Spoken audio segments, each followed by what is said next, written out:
आप में बहुत लोग ऐसे होंगे जो एस्ट्रोलॉजी को सीखना चाहते हों, लेकिन आपको एक पाथ नहीं मिल रहा है कि एस्ट्रोलॉजी को कहाँ से शुरू किया जाए। तो सबसे पहले आपको बेसिक फंडामेंटल्स पता होने चाहिए कि कितने सारे ग्रह होते हैं, उन ग्रह के ट्रेड्स क्या होते हैं, वो किस तरीके से काम करते हैं और कितने हाउसेस होते हैं और हर एक पार्टिकुलर हाउस का अपना क्या क्या इन्फ्लुएंस होता है। फॉर एन एग्ज़ाम्पल, जैसे कि अगर हम प्लैनेटरी सिस्टम में मान के चलते हैं, जैसे कि सूर्य। सबसे पहले हमें ये पता होना चाहिए कि सूर्य किस चीज़ को रिप्रेजेंट करता है। अगर आज के हम मॉडर्न डे की बात करें तो सूर्य गवर्नमेंट को रिप्रेजेंट करता है। वैसे ही अगर हम लिविंग बींग्स में बात करें तो सूर्य हमारे फादर को डिनोट करता है। हमारे फादर को हम सूर्य से देखते हैं अगर हम ग्रह की बात करते हैं। उसी हिसाब से अगर हम हाउसेस की बात करते हैं तो फर्स्ट हाउस जो लग्न बोला जाता है, उससे हम क्या क्या चीज़ें देखते हैं। सबसे पहले आपको ये पता होना चाहिए कि जिस हाउस को हम देख रहे हैं उस हाउस की चीज़ें क्या हैं, उस हाउस के ट्रेड क्या हैं, वो किन किन चीज़ों को कैरी करता है।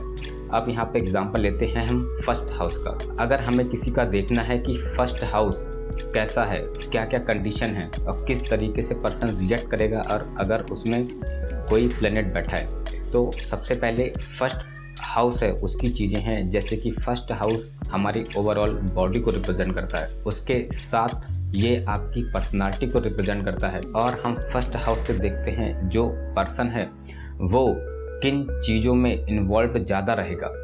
जैसे कि अगर एक सिंपल किसी का चार्ट को अगर हमें रीड करना है, तब हम कैसे उसको रीड करेंगे। किसी भी पर्सन का फर्स्ट लॉर्ड देखिए, फर्स्ट लॉर्ड कौन से साइन में गया है, मतलब आप देखिए फर्स्ट लॉर्ड किस हाउस में जाके बैठा है।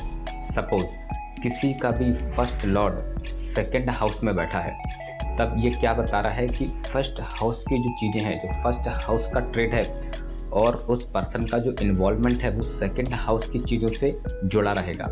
अब सेकंड हाउस से हम क्या क्या देखते हैं, तो सबसे पहले हमें ये पता होना चाहिए कि सेकंड हाउस से हम क्या क्या देखते हैं। जो आपका बैंक बैलेंस है वो सेकंड हाउस से देखा जाता है, और आपकी फैमिली को हम सेकंड हाउस से देखते हैं, और इंसान का बोलने का तरीका, किस तरीके से वो बोलता है, उसको भी हम सेकंड हाउस से देखते हैं।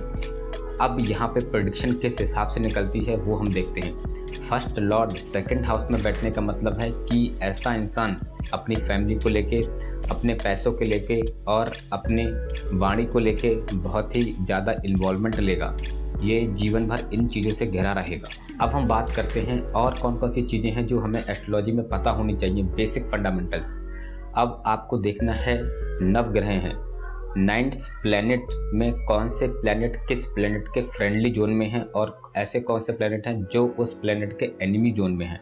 अब हम लेते हैं मंगल को। मंगल कौन से प्लैनेट का फ्रेंड है और कौन से प्लैनेट का एनिमी है। अगर हम मंगल की बात करें तो मंगल जुपिटर का फ्रेंडली जोन है, लेकिन सैटर्न की बात करें तो वहाँ से उसकी एनिमिटी होती है। इसलिए जब भी मंगल और शनि जैसे ग्रह आपस में बैठेंगे तब ये एक दूसरे से एनिमिटी रखेंगे। तब इस कंडीशन में क्या होगा, इस कंडीशन में जो पर्सन है उसको ये कहीं ना कहीं प्रॉब्लम क्रिएट करेंगे। ये चीज़ अगर आपने समझ ली कि एनिमिटी जोन किस तरीके से काम करता है, अब इसके बाद आपको सीखना है कि जो डिग्री है, किस डिग्री पे कौन सा प्लेनेट बैठा है। वो डिग्री भी बहुत ज़्यादा इम्पॉर्टेंट है। अगर प्लैनेट्स में पावर नहीं होगा तो वो अपने बेनिफिशियल टाइम में वो आपको रिजल्ट डिलीवर नहीं कर पाएगा। इसलिए कंडीशन में अगर प्लैनेट आपका बेनिफिशियल है और उसकी पावर बहुत ज़्यादा डाउन है या वो अच्छे पावर के साथ नहीं बैठा है, तब ऐसी कंडीशन में जेम स्टोन रिकमेंड किया जाता है उस एनर्जी को बढ़ाने के लिए या उस एनर्जी की पावर को अपलिफ्ट करने के लिए। हम ऐसे कंडीशंस में जेम स्टोन्स पहनते हैं या उससे रिलेटेड हम मंत्र का जाप करते हैं। यही कुछ बेसिक चीज़ें हैं जो आपको एस्ट्रोलॉजी शुरू करने से पहले खुद पढ़नी चाहिए और इस चीज़ के बारे में समझना चाहिए। जब आप एस्ट्रोलॉजी को बेसिक अगर आपको पता होगा कि कैसी चीज़ें काम करती हैं, तब आपका जो लेवल ऑफ अंडरस्टैंडिंग है वो बहुत ज़्यादा अच्छा हो जाएगा और आपको चीज़ें बहुत आराम से समझ में आने लगेंगी। आने वाले टाइम में मैं एक सीरीज़ स्टार्ट करूंगा जिसमें वैदिक एस्ट्रोलॉजी को मॉडर्न डे इंटरप्रिटेशन में कैसे लाना है, पुरानी चीज़ों को कैसे आज के टाइम में लोगों को समझाना है और खुद भी समझना है। इस चीज़ के बारे में मैं सीरीज़ स्टार्ट करूँगा जिससे कि आप एस्ट्रोलॉजी को बहुत ईजी वे में समझ सकते हैं। जिस तरह मैंने एस्ट्रोलॉजी को सीखा है, मैं उसी तरह कोशिश करूंगा कि आप भी चीज़ों को बहुत आसानी से सीख सकें। Thank you for watching my channel.